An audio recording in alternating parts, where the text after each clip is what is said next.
বৰপেটা জিলাৰ চেঙা সমষ্টিৰ বহৰী বজাৰৰ যিখিনি চব্জি বজাৰ বা সৰু সুৰা ফাৰ্নিচাৰৰ দোকান পোহাৰ আছে, এইখিনি মহলদাৰসকলক উপযুক্ত কৰ কাটল আদায় দি দীৰ্ঘ সময়ৰ পৰা ইয়াতে ব্যৱসায় বাণিজ্য কৰি থকা সৰু সৰু ব্যৱসায়ীসকলক বিজেপিৰ এচাম দলালে যিসকলে তেওঁলোকৰ পৰা সপ্তাহ আদায় বিচাৰে, সেই পইচা নিদিয়াৰ কাৰণে আজি বিভিন্ন প্ৰকাৰে তেওঁলোকক বাধা অভিমুখী কৰি ইয়াৰ পৰা উচ্ছেদ কৰিব বিচাৰিছে।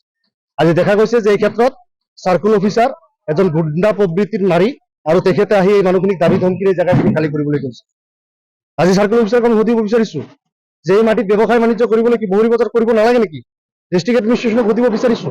তেওঁলোকক বাৰম্বাৰ এই কথা প্ৰশ্ন কৰাৰ পিছতো যেতিয়া তেওঁলোকে এই সমষ্টিৰ এজন জনপ্ৰতিনিধি তেওঁলোকে সেই জবাব দিবলৈ নিবিচাৰে, তেতিয়াহে ইয়াতে পৰিস্থিতি অন্য ধৰণৰ হ'ব বিচাৰে।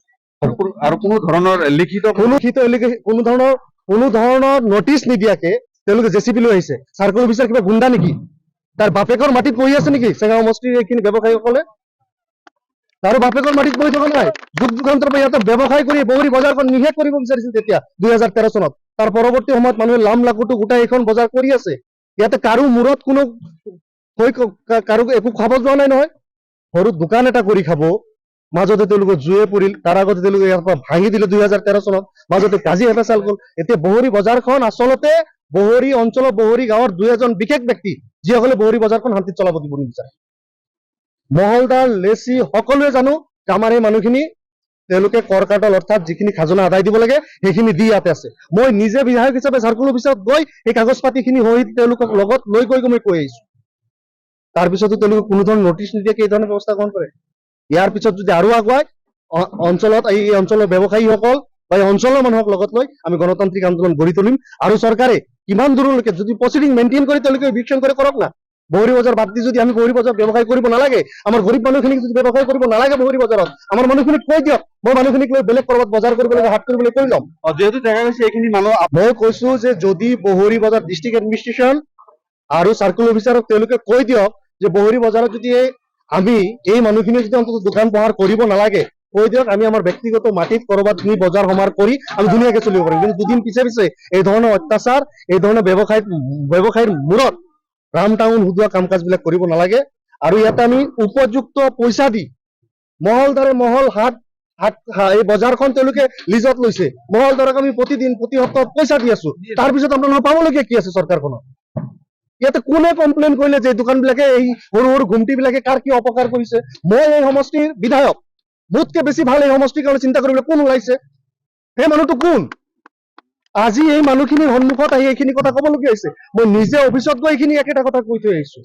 আজি তেওঁলোকে দুদিন পিছে পিছে বহৰী বজাৰ ব্যৱসায়ীসকলক লৈ যি হেতালি খেলিছে, হেতালি খেলা নচলে। মই এজন ক্ষুদ্ৰ ব্যৱসায়ী।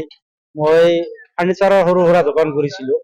তো অকস্মাত আহিয়ে 4-5 দিন আগতে ফৰেষ্টাৰ এটা ষ্টাফে আহি আমাক দোকানত আহি সুধিলে যে আপোনালোকে দোকান কিয় বন্ধ কৰা নাই? আচলতে কি বহৰী বজাৰ ভাঙাৰ নামত ফৰেষ্টাৰৰ কি আছে এইটো আমি বুজি নাপালো। বন বিভাগে আহি আমাক দাবী ধমকি দি দোকানৰ পৰা ফাৰ্নিচাৰ দোকানৰ পৰা কাঠসমূহ উঠাই লৈ গ'ল। যদি মই মিছা মাতিছো, ইয়াত বহুত ফাৰ্নিচাৰৰ দোকানী আছে, তেখেতসকলে আপোনালোকে সুধি চাওক। মোৰ পৰা তেওঁলোকে এই বন বিভাগে এই কিছুমান ফৰেষ্টাৰ আহি জোৰ জবস্তি মোৰ হাতৰ পৰা কাঠ টানি লৈ গৈছে মোৰ দোকানৰ পৰা। মোৰ এটা সৰু দোকান। গতিকে তেওঁলোকে বজাৰ ভাঙিব, উচ্ছেদ কৰিব, কিবা কৰিব, অবৈধভাৱে কোনোবাই দখল কৰি আছে, কৰি থাকক। দখল কৰি আছে যদি চৰকাৰে এই মাটিখিনি উদ্ধাৰ কৰিব বিচাৰিছে কৰক, আমাক ক'বলগীয়া নাই। কিন্তু বন বিভাগে যিটো আমাক হাৰাশাস্তি কৰিলে, এইটোক আমাৰ এটা বিচাৰ লাগে। কিয় লাগে?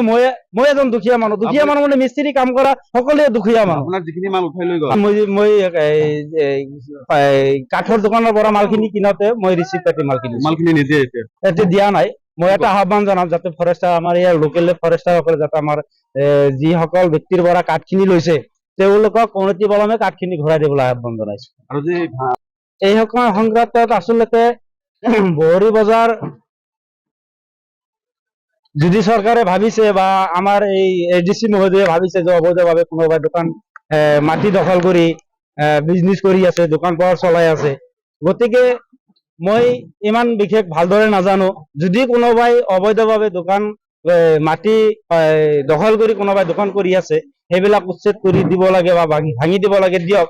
কিন্তু এই যে বজাৰ ভাঙাৰ নামত যিটো নাটক কৰি আছে তেওঁলোকে, নাটকটো বন্ধ। সেই নাটকটো বন্ধ হ'ব লাগে, গৰীব মানুহৰ ওপৰত যাতে এনেকুৱা ধৰণৰ হাৰাশাস্তি নহয়, এইটো আমি চৰকাৰক আহ্বান জনাইছো।